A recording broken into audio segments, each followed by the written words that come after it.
That's unusual. I come walking here at Saratoga National Historical Park a fair amount, and I seldom see, let me see, that's 6, 9, 12, an even dozen deer. That's an unusual feat. So let me turn this camera around and say, I'm Sean Kelleher. I run Pass on Sunday.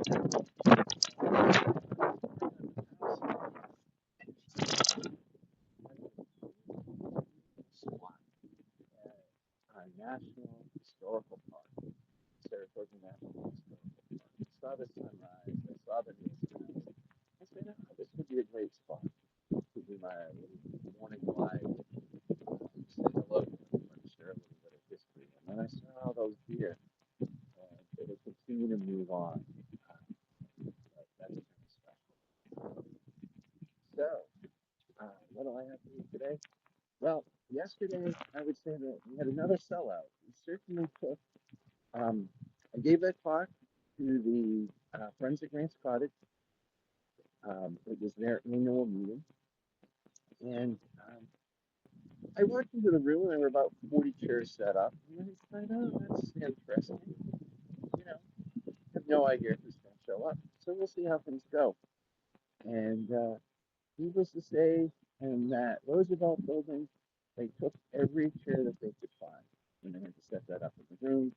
And the wonderful staff at State Parks went to other buildings to bring chairs in. So it was standing room only.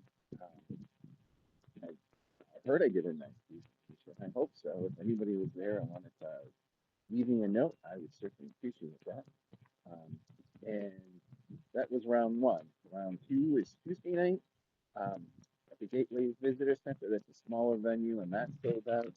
And round three is Wednesday night, also at the Gateway Visitor Center, and there's less than a handful of tickets left last I checked. So if you go to Saratoga 250.com, that would be great. So literally this week, 70-year-old Ben Franklin would have traveled just below us along the Hudson River up to Saratoga, and then he got literally stuck in the mud. Now, Franklin was complaining about his age and how he felt um, on this trip. But it's an interesting trip, and there's a lot of interesting notes that you kind of start to tease out. There's a great note from uh, from it's a little bit later up at Fort George. So within this week, it's talking about one regiment of Continental Steel headed north, breaking ice to get through Lake George. When he was at Saratoga, there was a large snowfall. Um, we were kind of hopeful though, and it was cold this morning. We kind of hoped that winter would be over by the time we got into April. But ice wasn't even out. So they were concerned that the men would have to break the ice to get to get down Lake George to the northern end. And then there was another regiment that was gathering at Fort George, getting ready to go. Um, there was also an awful lot of talk about smallpox. And I think smallpox cannot be um, underestimated. Roughly a third of the American army suffered from smallpox up in Canada. And this was pointed out to Franklin by General Schuyler. Um, and then, of course, we know, just to kind of tie things together, we know the smallpox continued to be a problem. In June 1776, that's when they opened up the smallpox hospital at Fort George. Um, and that's when that grave, um, it was one graveyard. And of course, a couple of years back, those graves for those smallpox soldiers were unearthed. I was fortunate enough to be asked to come up and observe the site with a landowner. And I came up and I met my good friend Chuck Landry. Chuck has passed away, great archaeologist for the Department of Environment, conservation. Chuck and I serve on the Franklin Award. We put together. Chuck gave me a break for the work and archaeologists doing diligent work trying to preserve the remains of these important soldiers.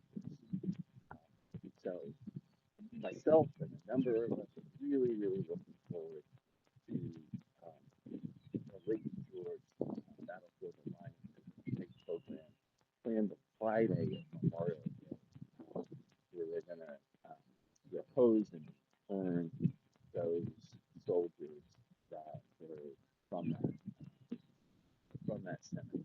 So there's a number of them that they were able to put together uh, their remains. They studied their remains, and now they're going to be part of this beautiful lawn.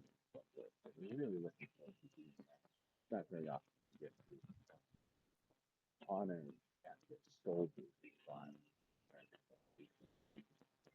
So we're looking forward to that. Now those soldiers, I'm at the Nielsen House. I'm at the top end of the hopefully between there is the Hudson River Valley. And they would have had